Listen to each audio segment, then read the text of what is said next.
Bismillahirrahmanirrahim. Assalamualaikum warahmatullahi wabarakatuh. Pada kesempatan kali ini saya ingin menerangkan tentang struktur APBN. Jadi mari kita lihat tentang struktur APBN ini.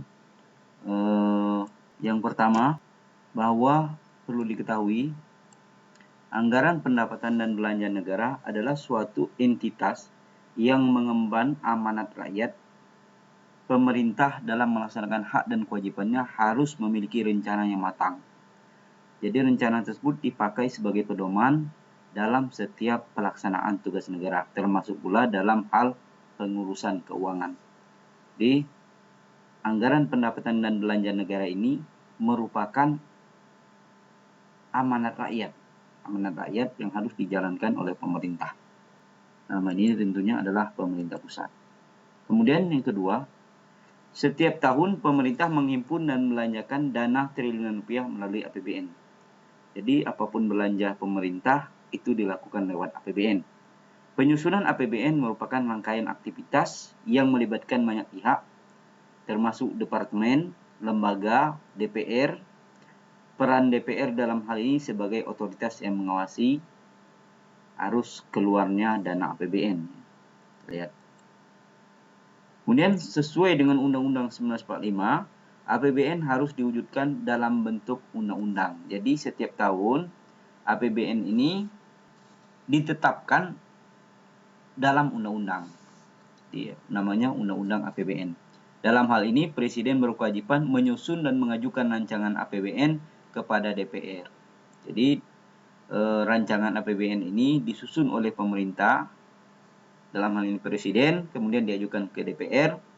Kemudian RAPBN, jadi rancangan APBN yang diajukan ke DPR itu memuat asumsi yang mendasari penyusunan APBN. Jadi sudah ada asumsi-asumsi yang menjadi dasar penyusunan APBN.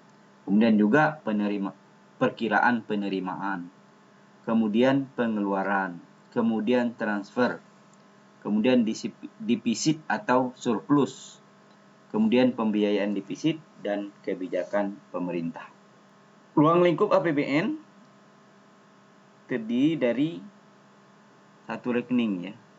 Jadi APBN mencakup seluruh penerimaan dan pengeluaran yang ditampung dalam satu rekening Bendaharawan Umum Negara di Bank Sentral, Bank Indonesia.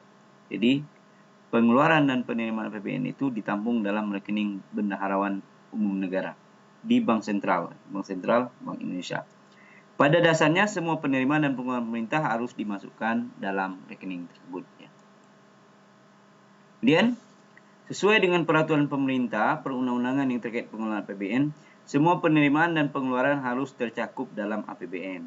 Dengan kata lain, pada saat pertanggungjawaban APBN, semua realisasi penerimaan dan pengeluaran dalam rekening harus dikonsolidasikan dalam rekening Bendahara Umum Negara.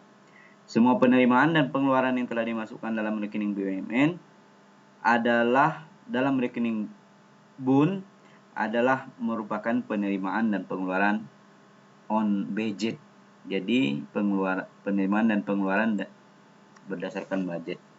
Jadi apa saja perkiraan dalam APBN? Yang pertama penerimaan, kemudian kedua pengeluaran, ketiga transfer, keempat defisit atau surplus, yang kelima pembiayaan. Kita lihat sejarah format APBN pada tahun anggaran 1969 sampai 70 sampai 1999 2000-an format APBN menggunakan format T akun namanya. Kemudian karena format ini dirasakan kurang transparan, juga kurang bisa mengendalikan defisit, maka disempurnakanlah mulai tahun 2000 format APBN diubah menjadi I-akun yang disesuaikan dengan Government Finance Statistic ya. Kemudian tujuan perubahan format ini yang pertama untuk meningkatkan transparansi dan penyusunan APBN. Yang kedua, memudahkan analisis, pemanfaatan, pengendalian dan pelaksanaan pengelolaan APBN. Yang ketiga, memudahkan analisis komparasi, perbandingan budget dengan negara lain. Yang keempat, mempermudah perhitungan dana perimbangan yang lebih transparan yang didistribusikan pemerintah pusat ke pemerintah daerah mengikuti pelaksanaan Undang-Undang Nomor 25 Tahun 99 tentang perimbangan keuangan pusat dan daerah. Kemudian dalam T akun, sisi penerimaan dan sisi pengeluaran dipisahkan di kolom yang berbeda di T akun. Di T akun juga mengikuti anggaran berimbang dan dinamis. Dalam T akun, format seimbang dan dinamis diadopsi. Kemudian seimbang berarti sisi penerimaan dan pengeluaran mempunyai nilai jumlah yang sama. Jika jumlah pengeluaran lebih besar daripada jumlah penerimaan, kemudian kekurangannya ditutupi dari pembiayaan yang berasal dari sumber-sumber dalam maupun luar negeri. Jadi bisa sumber dalam, bisa sumber luar. Sumber dalam bisa lewat obligasi misalnya. Kemudian sumber luar ya lewat utang. Ya. Kemudian versi T akun tidak menunjukkan dengan jelas komposisi anggaran yang dikelola pemerintah pusat dan pemerintah daerah. Ini merupakan akibat dari sistem anggaran yang terpusat. Kemudian pada format T akun, pinjaman luar negeri dianggap sebagai penerimaan pembangunan dan pembayaran cicilan utang luar negeri dianggap sebagai pengeluaran rutin. Jadi, pinjaman luar negeri dianggap penerimaan pembangunan dalam rekening T akun. Sementara, pembayaran cicilan utang dianggap pengeluaran rutin. Kemudian, berbeda dengan dalam I akun, sisi penerimaan dan sisi pengeluaran tidak dipisahkan dalam satu kolom. Kemudian I akun menerapkan anggaran defisit atau surplus. Ya, tahu apakah anggaran ini kekurangan atau kelebihan. Kemudian dalam versi I akun, anggaran surplus diadopsi. Perubahan-perubahan itu dengan jelas digambarkan oleh posisi of real balance. Ya, ini ada balance anggaran. Kemudian defisit atau surplus adalah perbedaan antara jumlah penerimaan dan hibah dengan jumlah pengeluaran. Perbedaan negatif, jumlah pengeluaran lebih besar daripada penerimaan berarti defisit. Jika perbedaan positif, jumlah penerimaan dan hibah lebih besar dari jumlah pengeluaran, itu surplus namanya. Sumber-sumber pembiayaan dalam penutupan defisit mungkin berasal dari pembiayaan dalam dan luar negeri. Kemudian pengeluaran APBN diperinci dalam pemerintah pusat. Ya. Versi I akun dengan jelas menunjukkan komposisi jumlah anggaran yang dikelola pemerintah daerah. Kemudian posisi format I akun juga pinjaman luar negeri dan pembayaran dikelompokkan sebagai pembayaran anggaran. Kita lihat dengan format baru ini, pinjaman luar negeri diperlakukan sebagai utang, sehingga jumlahnya harus sekecil mungkin karena pembayaran kembali bunga dan cicilan luar negeri akan memberatkan APBN di masa yang akan datang. Ya, utang berbeda dari versi T akun tadi. T akun pinjaman luar negeri dianggap penerimaan pembangunan. Ini contoh format I akun. Kita lihat pendapatan dan hibah di atas, ada penerimaan dalam negeri. Penerimaan dalam negeri ini ada berupa pajak. Kemudian ada penerimaan bukan pajak. Penerimaan bukan pajak ini seperti penerimaan sektor migas, ya, tambang minyak dan gas bumi. Kemudian ada hibah. Hibah ini biasanya diberikan oleh negara-negara donatur seperti dari Amerika, dari Eropa, kemudian dari Jepang dan lain-lain.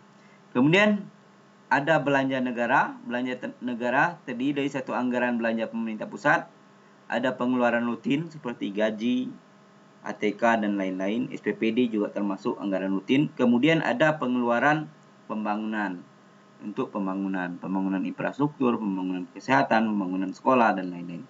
Kemudian ada dana perimbangan. Ini dana perimbangan ini adalah bagi hasil migas antara misalnya pemerintah pusat dan daerah. Kemudian ada namanya dana otonomi khusus. Ini hanya untuk daerah-daerah otonomi khusus. Jadi yang mendapat dana otonomi khusus ini Jakarta, Yogyakarta, Aceh, kemudian Papua. Ya. Papua itu ada Papua Barat dan Provinsi Papua. Dana perimbangan juga ini nanti ada yang DAK, kemudian ada DAU. Dana alokasi umum ada DAK, dana alokasi khusus. Dana alokasi khusus ini biasanya untuk pembangunan yang bersifat khusus, misalnya seperti pembangunan gedung sekolah dan lain-lain. Ada pembangunan jalan, gitu kan. Kalau DAU itu biasanya adalah dana alokasi umum, itu adalah dana yang dibelanjakan untuk kegiatan pemerintah secara rutin. Contohnya, apa kegiatan pemerintah secara rutin? Misalnya ujian nasional. Itu biasanya dananya dari PBN. Kemudian keseimbangan primer, ya, ini keseimbangan anggaran. Ya, bagaimana pendapatan dan pengeluaran itu harus seimbang. Kemudian surplus atau defisit. Surplus ini terjadi apabila penerimaan lebih besar dari pengeluaran, sedangkan defisit apabila pengeluaran lebih besar dari penerimaan. Nah, bagaimana pembiayaannya nanti bisa dari dalam negeri, dalam berbentuk obligasi, dan lain-lain. Juga bisa dari luar negeri berupa pinjaman atau utang. Ini format e-akun dan sebagai yang dipakai oleh APBN sampai hari ini. Ya. Penjelasannya, ya, penerimaan APBN ini diperoleh dari pajak penghasilan, pajak pertambahan nilai, pajak bumi dan bangunan, bea perolehan hak atas tanah dan bangunan, cukai, dan pajak lain yang merupakan sumber utama penerimaan APBN. Jadi sumber utama penerimaan APBN itu banyakkan pajak. Selanjutnya penerimaan non pajak, diantaranya penerimaan dari sumber alam dan laba BUMN. Kemudian pengeluaran, kita lihat secara umum pengeluaran yang dilakukan pada suatu tahun anggaran harus ditutupi dengan penerimaan tahun anggaran yang sama. Berbeda dengan anggaran penerimaan negara yang diperlakukan sebagai target penerimaan pemerintah, diharapkan dapat dilampaui. Anggaran pengeluaran merupakan batas pengeluaran yang tidak boleh dilampaui. Jadi anggaran, kalau penerimaan boleh lebih besar daripada yang ada di dalam perkiraan APBN. Tapi kalau pengeluaran tidak boleh. Kalau perlu lebih kecil dari yang tertera di APBN. Kemudian pengeluaran secara umum terjadi melalui 4 tahap. Kewenangan anggaran. Kemudian pelimpahan wewenang anggaran. Ini biasanya berupa DAK dan DAU.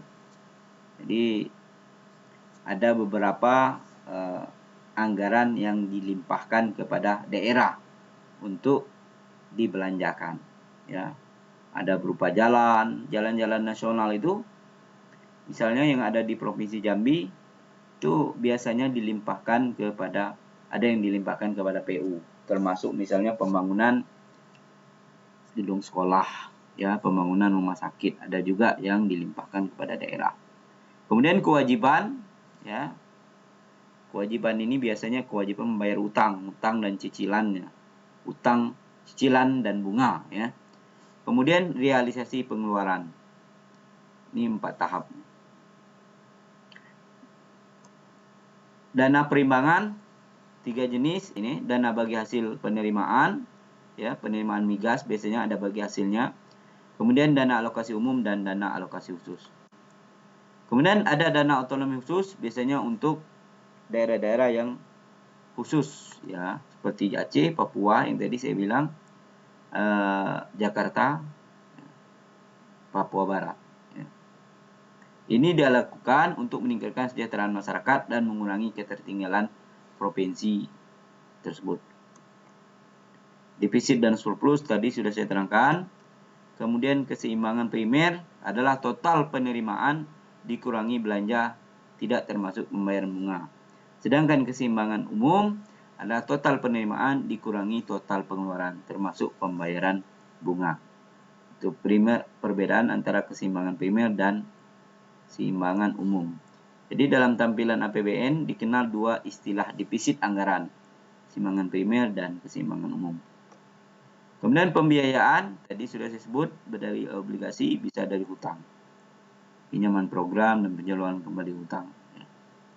Mungkin itu yang bisa saya sampaikan pada pertemuan kali ini. Lebih kurang saya mohon maaf.